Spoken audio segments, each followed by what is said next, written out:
Well, AK, I'm excited about our conversation, and this is going to be a lot of fun. For those who don't know, this is my friend AK Designing. I'm Adam Davis, and AK has been working on a book for a little while, and so I've been coaching her through that. But through some of our conversations, we were like, well, that was actually her idea. I'll be honest, it was her idea. She was like, why don't we kind of try a few episodes of a podcast? And because just kind of how the flow of the conversations go, we're talking about stuff people want to hear. So I'm excited. 100%. Thank you for the idea. And I Yeah. think these are going to be good conversations. I'm looking forward to it. Yeah, me too. And for if you want just like a little peek behind the curtain, we literally talked about this very briefly over text and we're just jumping right into it. We're going to keep it raw. Yep. We're going to Let's keep it do it. real. Hmm. Um, and we've got some pretty cool ideas for how we're going to serve through this platform. I think it's going to be really incredible. Yep. Um, and we've talked about taking some questions from people and kind of bouncing those ideas around and just like I said, serving from our hearts and letting it flow because honestly, like we put too much resistance into this world. So sometimes you Just let just it happen. gotta keep Just it go with it. simple There and you let it go. happen. There you And so go. I had no intention of recording a podcast episode today, but here we Good. are. Good. Um, Good. and I have a question that I got from somebody the other day. Um, if I can find it. So, are you ready? I think it's going to be good. Holy moly. Send Let's it. see. Well, now I gotta find it. Man, Send it. I'm trying. I'm trying.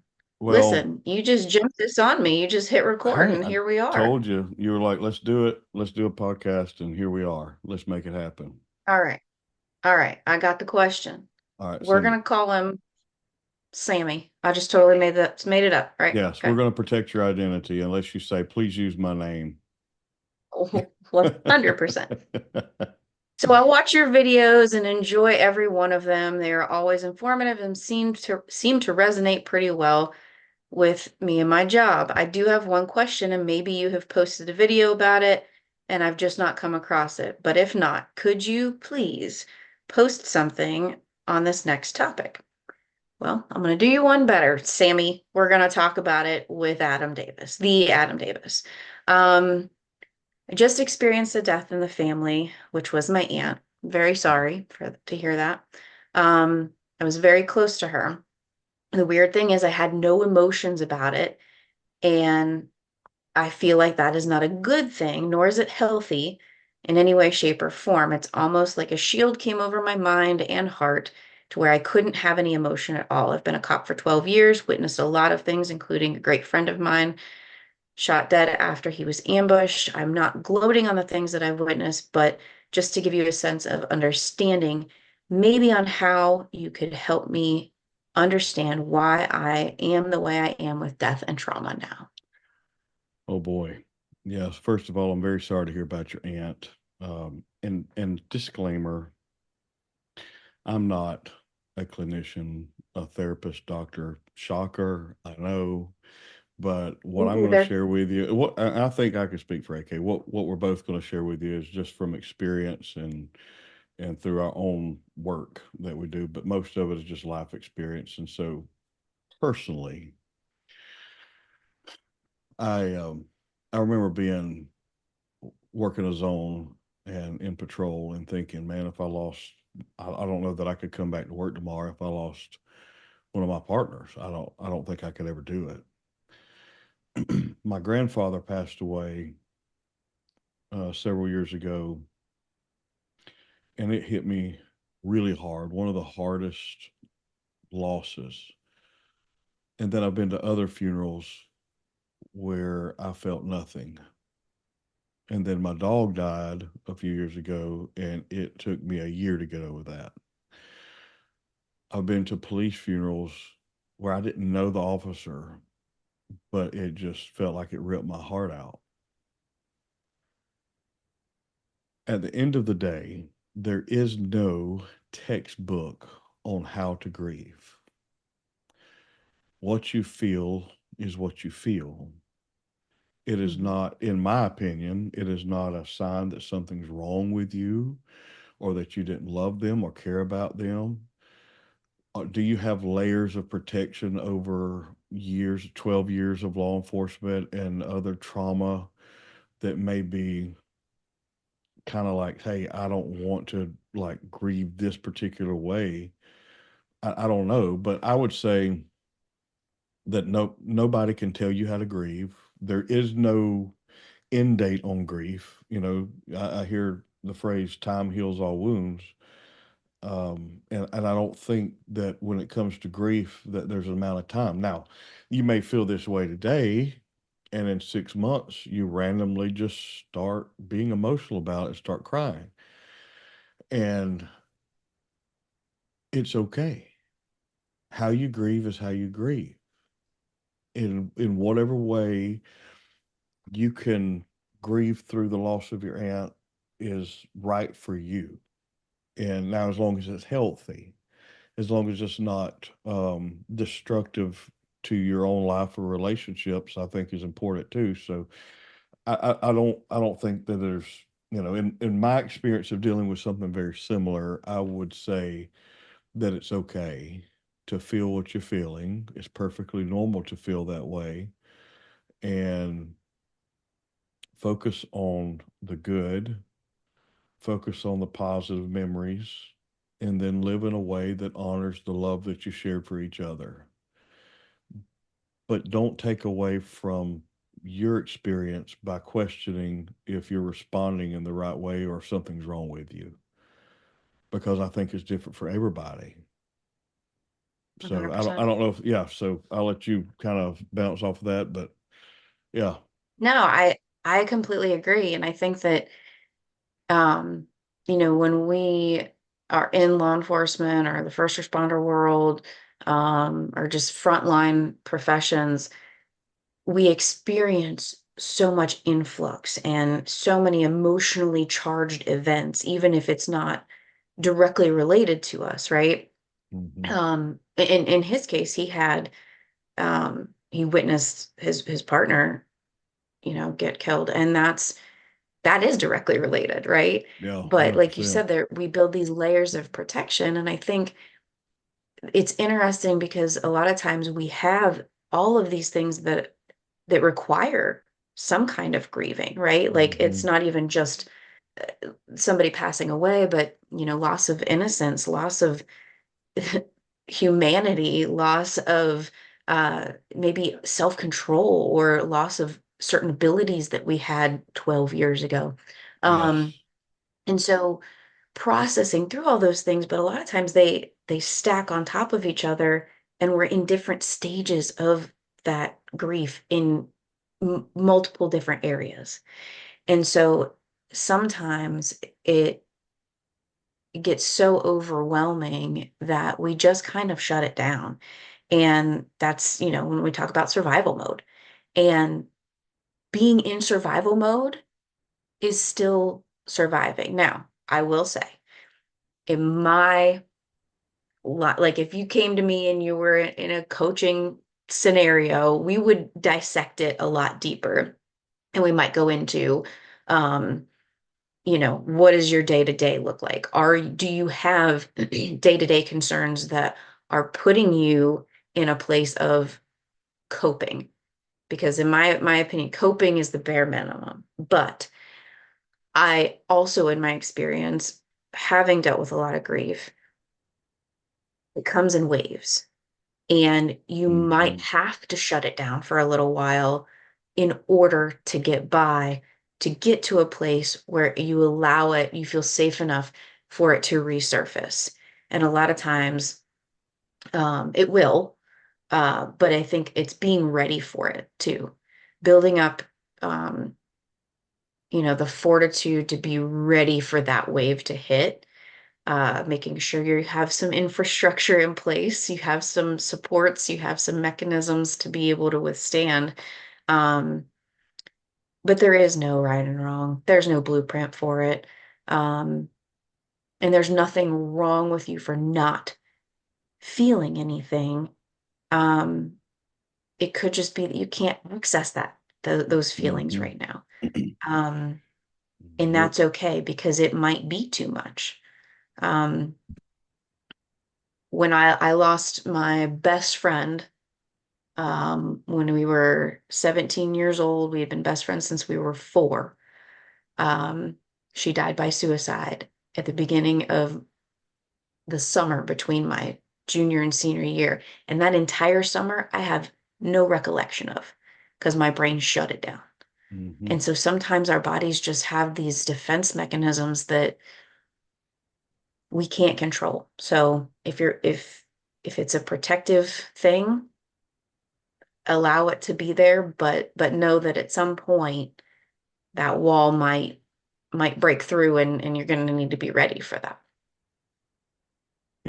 We talked earlier, shifting gears a little bit, but talking earlier, we were talking about the importance of communication. You know, I think one of the biggest things that we see in our world today is that we think that two people talking to each other is communication.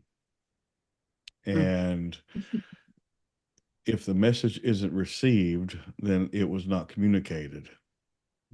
It was not received. It wasn't communicated. So I I pulled up this morning an entry from Behind the Badge, and it was October 21, written 7 years ago. And the first line was, the ability to communicate with another person is often hindered by a lack of listening. When it comes to hearing words audibly,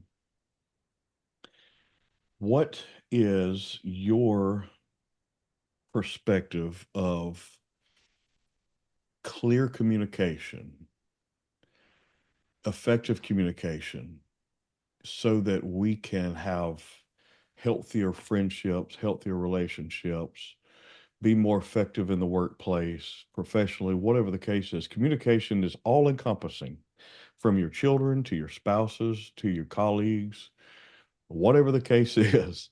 It is all encompassing and it is one of the most important skills. And I personally believe that the art of listening has been, by and large, lost in our culture today.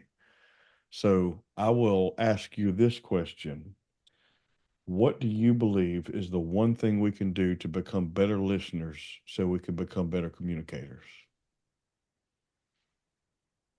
Clear your mind. But before I move on, because I have to clear my mind, I just want to thank AK Sammy Oh, yes, for the Sammy, question. thank you. But Yes. um, so y'all, this is our first time. We're just winging this. So Oh, it's straight but I up. think This is listening, listening, you have to be able to clear your mind because there's no room for what other people are saying if your brain is full of worry and doubt and stress and even trauma. I mean, Mhm. that stuff lives rent free, right? We talk about that. But if your brain is a house, how many tenants are in there? How many people are squatting there? How many different things are taking up space? And on the other side of that, we talk about how we can hold space for other people. The best way to hold space is to create space for their energy, for their concerns, for Yep. their issues. We have to be able to create a space within us that's a container for that stuff, to be able to have the capacity to let those things sit in us and it's not taking on their stresses and all of their worry because it's in its own little it's a nice own little neat container, but if we are so full of ourselves and our stuff and our worries, we don't have any space for their stuff. And so I think it's regulating ourselves, regulating our thoughts, finding, well, first we have to be able to see the value in that connection piece, right? I Focus. think we've Yeah. lost that. Um, Yeah. and so being able to truly see the value in that, and then clearing our mind and truly giving that person the limelight, giving that person your true time and attention and immersing yourself in their experience. Yeah. I think back to some conversations with my wife over 24 years, going on 25 now. Congratulations, by the way, because Thank you. that is quite an accomplishment. Thank you. Getting married at 18 and knocking on the door at 25 is pretty cool. Yeah, I'm very grateful. When I think about some of the conversations, is like I could look at her like in the eyes with no phone in my hand and not hear anything she said, unless I'm being intentional about hearing and listening to every word. That means it doesn't matter what's going on with a message from a client or an email. It doesn't matter what's going on with work. It doesn't matter what else is going on. That moment is the most important moment, because that moment she is trying to communicate something that either is important to her, or this something that she just wants to talk about, or it's a critical issue, or whatever the case is. And when we, like, if I'm not looking at you, and this goes, listen, it's not taking into consideration any type of traumatic response to a conversation or a topic that's brought up. We're just talking about a everyday conversation with your spouse, a friend, colleague, whatever. Don't have a phone in your hand and your eyes on the phone. Like, look at the person you're talking to, and Mhm. occasionally nod your head and smile and acknowledge that you are listening and hearing what they're saying.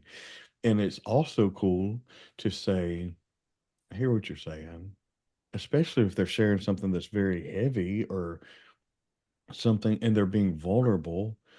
Um, you know, and acknowledge what they're saying, acknowledge their feelings, validate how they feel and what they're saying, and just be present in that moment. Focus on the words they're saying without trying to formulate a potential response to what they're saying. It's okay to listen to what they're saying, to process it for a few seconds, and then respond. It's even okay to say, I'm not sure how to respond to that right now. Give me just a bit and let me kind of think on this, and then I will get back to you. It's okay, because the reality is, in the culture we live in, the time we live in, our society, we are inundated with distractions and information at every turn. Social media, TV, news, entertainment, finances, the economy, politics, the world, just life in general. If you had Yep. no phone and if you had no TV, but you're married with children, you still have baseball, cheerleading, football, soccer, gymnastics, all the other stuff, and practice and diapers and all the things and schedules and All the meals, things. all the stuff, you still got stuff. So if you get 10 minutes a day to have a conversation with somebody, be super intentional and focus and listen to what they're saying. Listen intentionally, like actively listen to what they're saying, because you Hmm. don't know how many more of those conversations you're going to get. You Yeah. don't know if that's the last conversation. Treat every conversation with someone you love like it could be your last, and you will become the best listener that you could have ever dreamed of. But the problem is we take for granted conversation. We take for granted the opportunity to hear and to listen, which is the difference. I can hear your words audibly and not digest what you're saying. because I'm trying to use my ego to formulate a response before you finish what you're saying.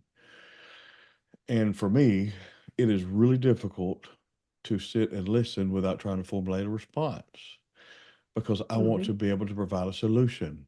I want to help, Right.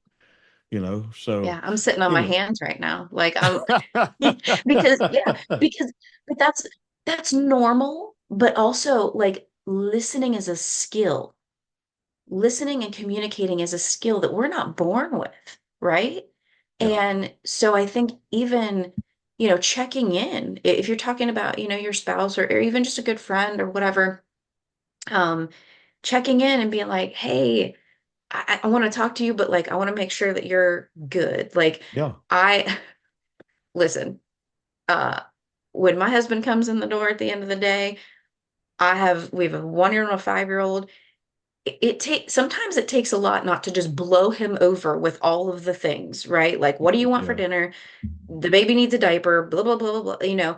And in that moment, I think a lot of it is just not letting yourself get caught up and hijacked by the busyness of things Yeah. and putting more Absolutely. value on the connection of, what am I trying to convey? And it doesn't, not every conversation has to be super deep, but even if you're in the middle of a conversation and you're sitting there trying to do your taxes and somebody comes up and starts talking, I think it's okay to say, hey, what you're saying and your thoughts and your feelings are really important to me.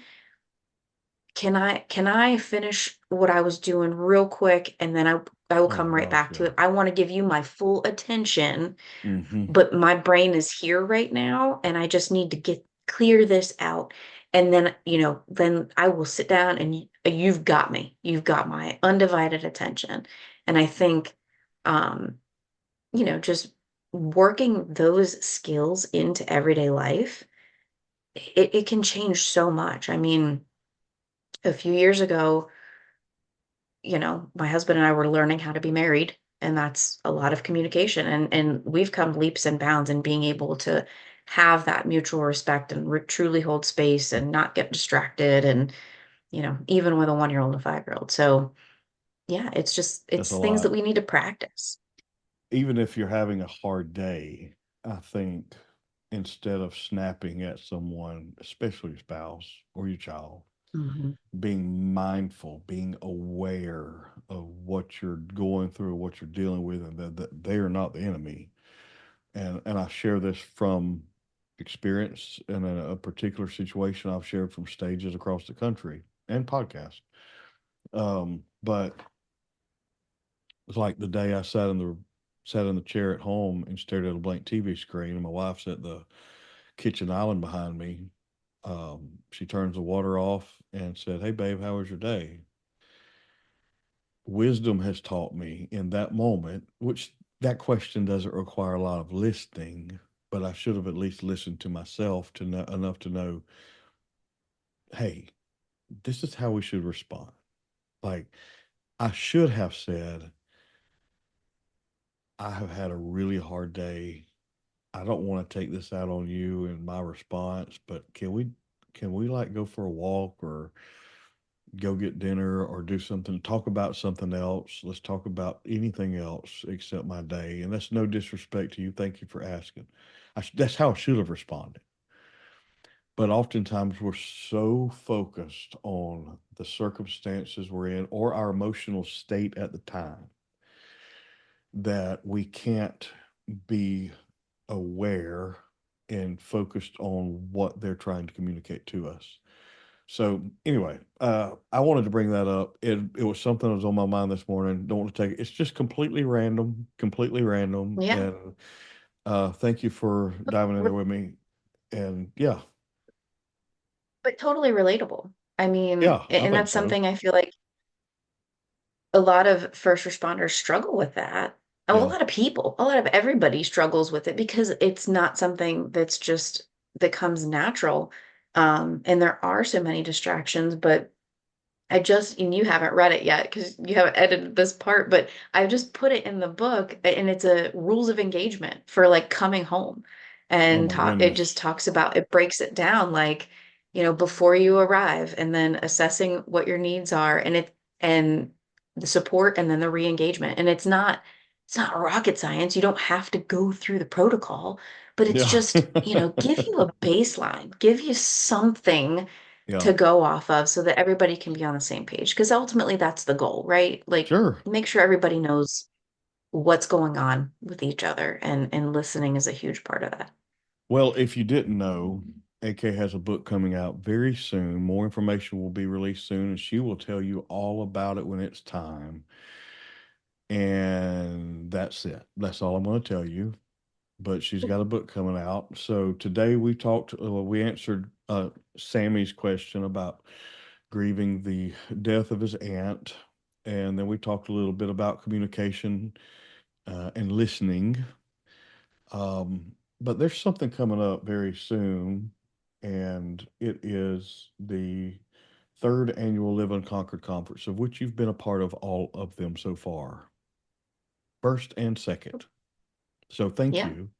And you're going to be a part of this one. thanks for having This me. year, yeah, absolutely. The theme for this one is thriving. And here's my thoughts behind it before we wrap up. The thoughts are, it feels like since 2020, a lot of people have been in this place where we feel squeezed, or we feel like we're constantly in this primal state of surviving. Like the tiger is after us 24/7. Maybe not Hmm. literally. If you have a tiger after you all the time, there's a bigger problem. But anyway, uh, I think that we've been in a place of just surviving. And you and Hmm. I talked offline, and I told you some of the things I wanted to cover. But it's going to be Monday through Friday. It's going to be during the week. It's going to be from 11 a.m. to 12 p.m. Central. It's going to be 1 hour. Take your lunch or get the recordings. There's going to be a VIP option where you can come in from 10 to 11 hour before, and there'll be Q&A for an hour. Business, Smart. relationships, finances, doesn't whatever you want to talk about that will position you to thrive in 2025. That's what we need to do. I know it's a little cheesy on the hook, but that's kind of like, we've been in survival mode. What can, like, obviously there's nothing we can do to change what's going on in the world. There's nothing we can do to control what's going on in the United States. There's nothing we can do to control what's going on in Ukraine or Israel or anywhere else. So what can we do to control what's going on in us? You know? Hmm. And so I want to position you to thrive in this new year. And AK is going to join us this time, and I'm so looking forward to it. But I'm going to give you a little teaser. Two of the things we're going to cover. Um, One is casting a vision for your life in every area. What do you want your marriage to look like? What do you want your finances to look like in 6 months, 12 months, a year, 5 years from now, 20 years from now? How do you want your relations, casting a vision into every core area of your life, and then begin executing steps and a plan that you can begin moving forward to that vision, instead of just getting up and going through automated routine every single day, and it feels like struggle and suckville every day. And then another is how to structure your day, morning and evening, and some simple habits that you can begin implementing to position you to be more efficient and effective in going to this level of thriving in your life, instead of just getting by and surviving and blah, and all that crap. So anyway, AK, thank you. This has been wonderful. Yeah. And I think our future episodes, um, I think the future episodes will probably be a little longer just because of the conversation. But I feel it's Yeah. important that if you have something you want to do, to take action on it and to do it. That's why we've done this Yeah. one. Yeah. And I do want to say the vision thing. I think it's not like people hear that and it's not tangible. Let me tell you what is tangible. On 12/26 of 2023, I wrote down what I was going to manifest, not manifest, what I was going to do, what I was going to put Yeah. action behind for 2024. And let me tell you, I wrote 12 things down, and 6 of them came to life. Well, And they imagine were that. big, these are big things. These are big things that I put on here. Hmm. And if I had not written them down, if I had not casted the vision and made it Hmm. clear to myself, I don't think that these 6 things would have happened because I would have just been stuck in Groundhog Day. Yep. So I just wanted to highlight how important that It's is, so important. and then how important it is to structure your day Hmm. toward that growth. It's going to be So powerful. No, you're I fine. didn't Yeah, mean to you're cut good. you off, but I just Cut wanted me to off. You have illustrate to. that like I will never shut up. it's important. I know that, and that's why I did it. So, It's so important. No, but yeah, you have to I cut me think, off. I never shut up. Um, well, our future episodes, I think are going to be so valuable and just chocked full of um knowledge, wisdom, shared experiences, um, and we'll have and special guests on hopefully, occasion. and yes, maybe a special guest, and laughter and connection, relatability, and yeah, I think when you have a spark, when you get something that's just on your heart to do it and it feels right, just put action behind it. Just That's right. hit record. Just do it. That's why we're here. This has been a kick-ass first episode, and I think, it's only gonna continue to go up from here. That's right. So I'm excited. This was awesome. Let's keep it Well, rolling. absolutely. Thank you again. And thank you for listening. Thank you for watching wherever you're watching from, wherever you're listening from. Thank you for joining us. And hey, if you have questions that you would like us to review and possibly answer, obviously we can't get to all of them, but if you have them, send them to the email in the notes, and we will see you very soon. Bye bye.